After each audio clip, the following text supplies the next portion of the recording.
Greetings and salutations, my name is Dale Dren, doing Fire Emblem Heroes, talking about Tobin. You get Tobin off of a Tempest Trial, at least as of the recording of this. If you didn't get a chance to get him, I hope you get a chance to get him in the future, because honestly, this guy is awesome, and not in the broken, kill everything kind of awesome. We'll talk about that in a moment.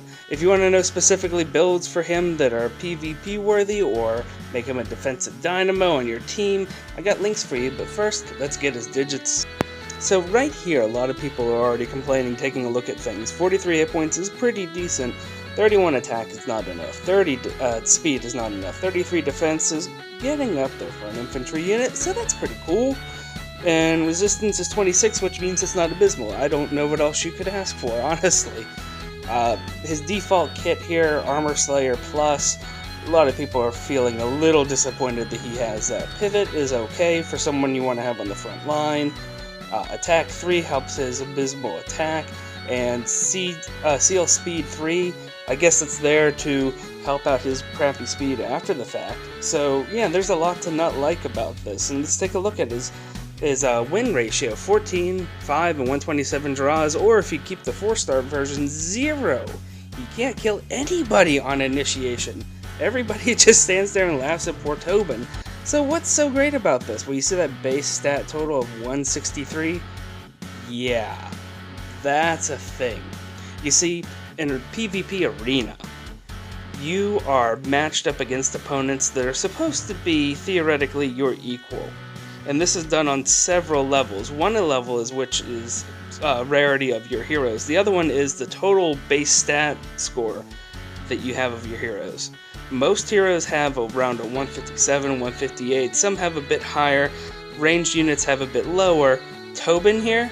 Wow, this is a gift to PvP. If you just keep on getting perfect runs but can't seem to break that ceiling above you, you need to really consider using Tobin. So, alright, this is what we got. Let's take a look at the obituaries.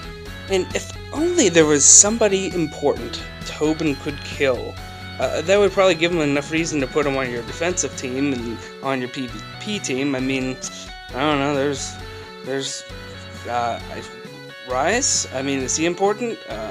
Hawkeye? Okay, it's Hector. It's Hector. Tobin kills Hector. Tobin stabby, dead, kill, Hector. And that is a great reason to have him on your team. So, there. I don't even need to really talk about the rest of this. As far as the people he loses to right off the bat, you have Azura, which is really the only popular, or in Sharina. Both of those are popular. The other 3 are not going to be popular. 2 of them are exclusive heroes, and 1 gets overlooked all the time, even though she has very, very good stats. She just doesn't act like a typical Brave Lance user, so she gets overlooked, so you're never going to have to worry about that one anyway. Unless you go into some PvE like the rest of the Tempest Trials. Well then, okay, so if this is what we do now, what can we do to make him just a little bit better? Well, I am glad you asked. So there's one surefire, there's a pen there, surefire skill that you should give him, and that's Bonfire. Bonfire is going to really play off of his defense. It's much better for him than Moonbow. It is much better for him than Luna. We won't even talk about Glimmer with his abysmal attack score. If you really want to try to rank up in PvP, you probably want to go with Aether, and that's actually why the rest of my recommendations are here, is to help him make your team get better scores in Arena. Now, I'm not going to go through the whole explanation, but if you don't know how these help, Aether, being a 5 charge special, is going to put you into ranks in matchups that give you more points than what Bonfire will. Same thing with the spur skills. All the spur skills will give you higher point matchups than what the hone skills will.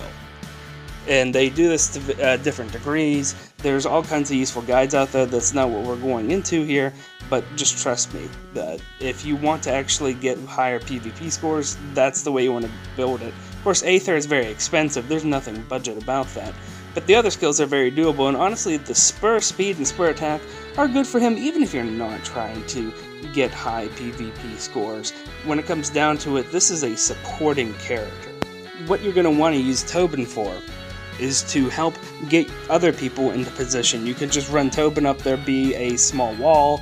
He's not going to lose to too many people. You're not going to put him in front of all the blues, but yet he can still withstand quite a lot of that, at least whenever they're vanilla. So you run Tobin up there, he's going to go ahead and block, and he's going to go ahead and then quickly buff whatever mage runs up behind him and attacks, or whatever archer runs up behind him and attacks.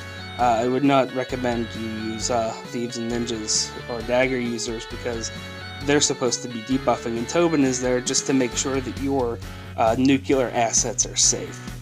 So that's how you would want to use Tobin, and that's why Spur is going to be pretty good.